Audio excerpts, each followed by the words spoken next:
Hey everyone, Tenji here. I had a pretty good week this week. I did manage to get all my mount farms done, and I worked on my paladin a little bit, got him close to 70. Hopefully this week coming up I can finish him up. So with all that said, let's take a look at my mount farms. Of course I started off by heading over to Antorus, the Burning Throne.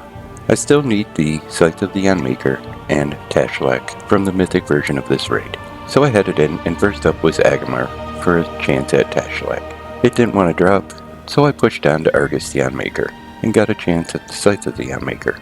In the end, neither one dropped this week, but you know what? Every week I get a little bit closer. So with no luck in Antorus the Burning Throne, I headed over to Mythic Nighthold. I headed in there, and I got attempt number 37 on the Hellfire Inferno mount. This is the red version of the mount, but again, I didn't see it drop this week either.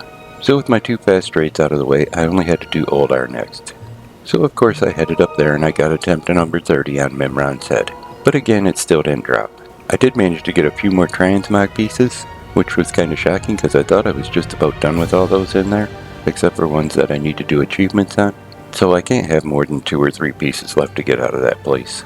Now with all my raids done, I headed over to the 5-man mythics in BFA. First up was Freehold. I got attempt number 38 on the Sharkbait mount. I didn't see it drop, but 38 attempts are still kind of low. And with no luck in there, I traveled over to King's Rest and got attempt number 29 on the Tombstalker mount. And I didn't see it drop either, but my attempts are still kind of low on this one too. So with all the instant mounts done that I'm farming, I headed over to the Pandaria world bosses. I started off with the Shah of Anger this week, and got attempt number 148 on the Heavenly Onyx Cloud Serpent. And then I headed up to Andasta, and got attempt number 160 on the Cobalt Primal Direhorn. And then finally I headed over to Nalik and got attempt number 208 on the Thundering Cobalt Cloud Serpent. Even with the higher drop rates, the 3 world bosses didn't drop any of their mounts, so maybe next week will be a little better. And even though I didn't have any luck this week, I did manage to grind out a few of the new mounts this week. I headed over to the Primalist Future, and I ground out 150 Essence of the Storms. I already had 3000 Elemental Overflow. But doing this, I managed to buy the Skyskin Hornstrider mount. Not a bad looking mount, and it wasn't too much to do. And then of course with the trading posts open, I managed to knock out the monthly reward fairly fast, which awarded me Ashtar, Harbinger of the Dawn. It's not a bad looking mount, if you like the cat mounts. And last but not least, I said last week I was going to do my multi-character farm on Galleon, and that's what I did this week. So let's take a look at them, and I'll see you on the other side.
Well, that was a pretty big shock. 643 attempts down, and with the increased drop rate, my farm is finally done. Mind you, I probably only have 30 attempts since they changed the drop rate, so I can't complain about getting this so early on. So I think my next multi-character farm will be the Cobalt Primordial Direhorn. It's a pretty nice looking mount and I've wanted it for quite a while, so putting a little work into it isn't going to bother me too much. But hey, if you're wondering, this week I'm wearing the Colossal Dragon Plate Battle Gear. This is from Dragon Soul, so if you're interested in it, all you need to do is head over to Dragon Soul, set the difficulty that you're interested in, and just about every piece drops off one boss or another in there. And I know I always say this is one of my favorite warrior sets, but with the warriors they seem to hit the nail on the head every time, and the set design on them is always pretty good. But hey, if you had some good luck this week, tell me about it in the comment section. I like to hear about it, and I'll probably respond to you. And if you enjoyed the video, give it a like. You can click on subscribe. Thanks for coming by and watching it. I'd like to send a hi out to my best friend, and you all take care.